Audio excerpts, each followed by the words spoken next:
All right, thanks for having me, everybody. And I have the dubious distinction of standing between you and lunch. So we are going to stay on time. I'm going to talk to you about implementation science, a thing that's near and dear to my heart.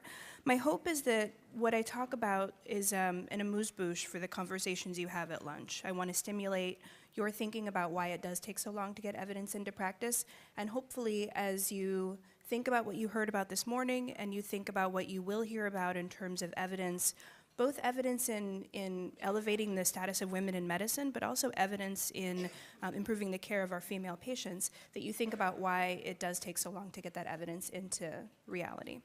So I am funded by a few different agencies up there on the screen, but nothing relating directly to what I'm talking about. No conflicts to declare. First, briefly, the lenses through which I think about patient care are the clinical lenses and then also the research lenses. So I'm an anesthesiologist, I'm an intensivist, and I'm also a health services researcher. So I bring very much an inpatient acute care bias to what I'm talking about, but I think we're all friends here. So first I want to tell you about what implementation science is. There's a tension between what researchers think about. We always think that we need to know more. So every paper that you read in every peer-reviewed journal says that more research is needed. I don't know if that's just us trying to keep our jobs, but we always need to know more. But there are some of us who work in clinical settings who say, we know a lot, so why don't we do the things that we know how to do? And there's a little bit of a tension there between researchers and implementers. And implementation science, in my mind, is a field that tries to bridge that tension. So implementation science is something that's been around for about 35 to 40 years, depending on who you talk to. I think that this cartoon encapsulates it really nicely. And what it says is, I've never actually stormed a castle, but I've taken a bunch of siege management courses. The idea behind this cartoon is that it's one thing to say that you know what should be done, and it's another thing to actually do it. And implementation science is really interested in getting us to figure out how to do the things we think we should be doing. So the actual definition I'll pull from this paper here talks about implementation and says that it includes the translational efforts that take healthcare interventions beyond the closed systems of evaluation studies into the open systems of real-world contexts. The outcome of these processes depends on interactions and negotiations between their participants and contexts. So in English, what this means is a lot of the evidence that we have is created in closed lab systems. It's a randomized controlled trial that excludes 90% of the patients that we see, and it gives us some insight into how things work, but when you take that evidence and you put it into the real world, often that evidence falls apart. And the reason it falls apart is that the real world is messy, and that context matters, and that the settings in which we actually deliver care are different than the settings in which we generate research. And implementation science acknowledges that and tries to deal with that.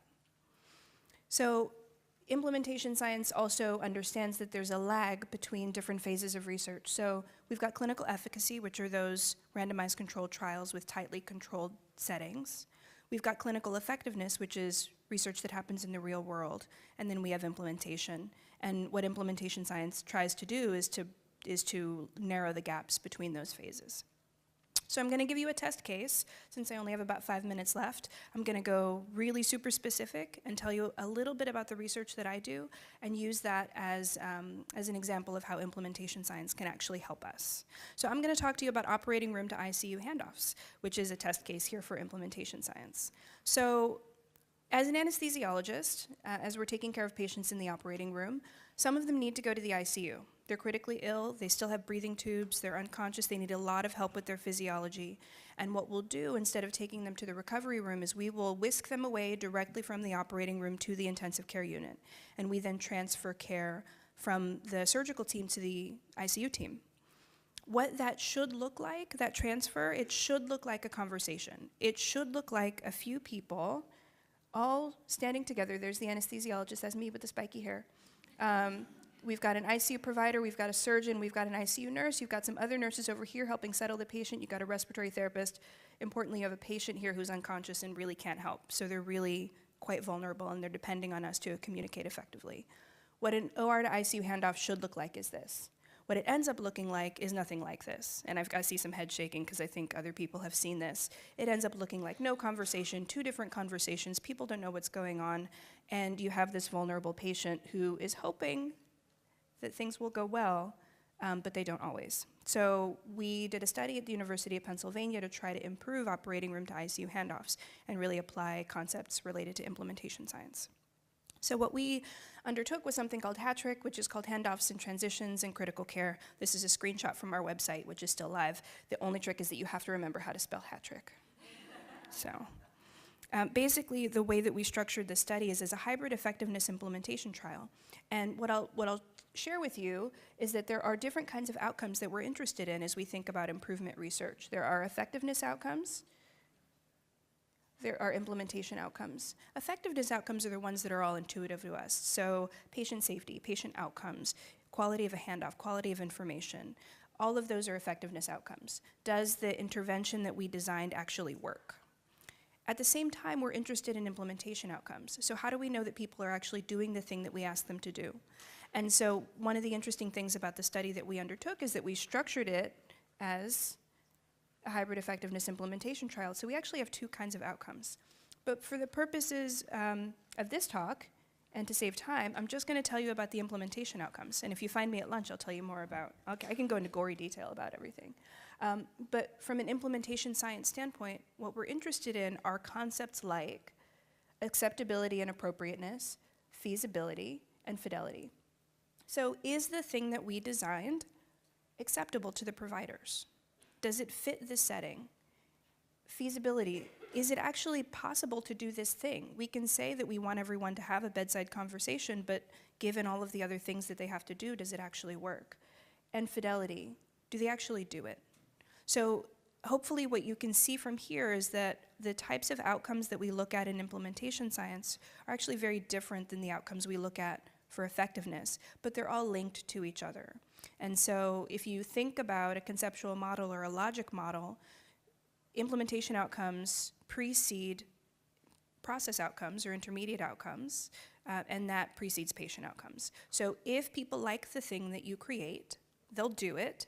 If they do it, you'll see the handoff improve, and if the handoff improves, you'll see the patient outcomes improve. And so implementation science is along this translational spectrum, and it's all relevant to improving patient care. But part of the reason that we have a time lag between evidence and practice is that we haven't historically been looking at outcomes like these. So I'm going to show you a little bit about acceptability, which is one of those outcomes. Acceptability is defined as the perception among implementation stakeholders that a given treatment, service, practice, or innovation is agreeable, palatable, or satisfactory. Acceptability is determined by a lot of different people. So in our case, it's surgeons, nurses, anesthetists, ICU providers, and clinical leaders. And you can measure acceptability in a lot of ways. We measured it quantitatively, so we asked people, is this acceptable? And do you use it? And has it made things better? But you can also look qualitatively. So what we did, one of the ways that we looked at acceptability was to look at our event reporting system. Don't read the whole thing. The idea here, an event reporting system, is where people type reports about something that went wrong in patient care. Here, nothing actually went wrong with the handoff, but they used the term Hattrick, which to us tells us that this has become so much a part of the way that they deliver patient care that they're just talking about it as if it's a normal thing and using that to contextualize other issues related to patient care. And so to us, that's a signal that it was acceptable and that people were actually using it. So that's it, because I don't have a lot of time. But hopefully I stimulated your interest. The takeaway points I have for you is that implementation science is a discipline that helps bridge the evidence to practice gap, that implementation outcomes are different than effectiveness outcomes, and well thought out implementation is a key to success. So I have to thank the folks that helped me do the research, my team, and the folks that funded the research. That's our handoff process. I can tell you all about it later. All right, that's it. Thank you, everybody.